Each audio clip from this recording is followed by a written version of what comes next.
How about planning to never have to retire, doing what you're passionate about? Maybe our horizon shifts to 120 years. One day it is possible.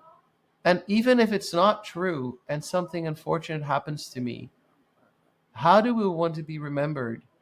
Alexander, the person who sacrificed everything in his life to store some grain for the future and then died and didn't get to enjoy it? Or the person who made an impact in the life of the people around him, enjoyed his craft and moved the world? What is better? Like, live your life. Live your And it's life to the better in fullest. multiple ways, right? It's better for you, the experiencer of it.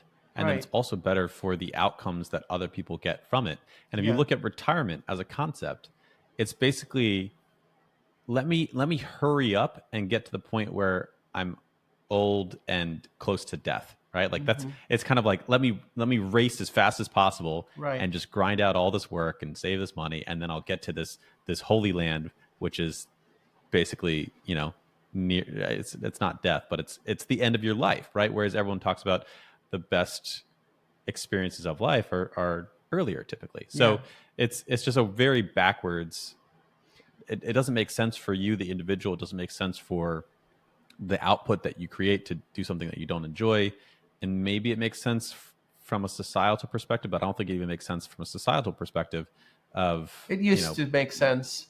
I think yeah, it makes sense if your back is broken from working the land and your body can't keep up anymore. I can't do that work anymore. And we have to take care of those people who are just like spent. But you can also be mentally spent. There's certain professions that are really emotionally and mentally taxing on you that at a certain age you just don't have anything to give anymore. But what I would argue is like, with automation and AI, we can do less of those things and we can all practice soulcraft. We can stop economic servitude and all enjoy a rich, fulfilling purpose in our life. All right. Finding that it's not even balance, but finding that purpose and living that purpose every day. I think that's what makes you not want to retire. And even if you're financially could, you wouldn't, because what's the alternatives? Uh, Sit outside and count the cars passing by, right? I mean, I know people who do that in retired age. It is not, but that is it's not not fulfilling. enriching. It's not Yeah. fulfilling. It's not who you are. You are so much more than that. I mean, a human being, every human being, is so marvelous. And like we instinctively know that when we interact with like children. Children are so precious and so holy and so full of life and so beautiful and so rich of potential. But somehow we look at 30 or 40-year-olds and we somehow don't think of them anymore as so full, so beautiful, and so rich and so full of potential. But they're still inside. They're still getting excited just like a child about something new, and and that gives them enjoyment. And we need to start looking at people, and we start looking at people as beautiful again in their very old age, right?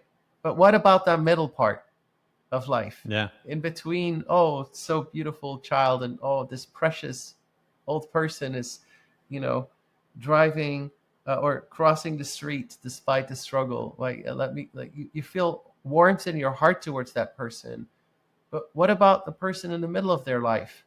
They're just as precious and beautiful, and that child is still in there. You just have to somehow rediscover it, right? It's a story of Peter Pan.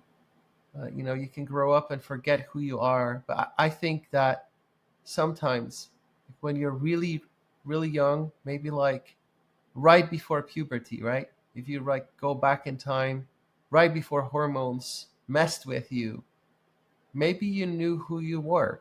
Maybe you knew what you liked, what gave you joy. Maybe you didn't have that huge filter on, and you were more your authentic self. And is it possible that like many people in their adult life think, oh, it's not cool to be childlike, so let me hide this part of myself, and do it long enough and you forget who you are, and then you can't have fun at work because I got to look serious. I got to get this promotion. What are other people going to think of me? If you enjoyed that clip, there is much more of that conversation. Make sure to check out the full interview where we get into so much more. And if it was helpful, click the like and subscribe button. If not, no worries. Hopefully, I'll convince you next time. I hope you have a wonderful day and enjoy wherever you are.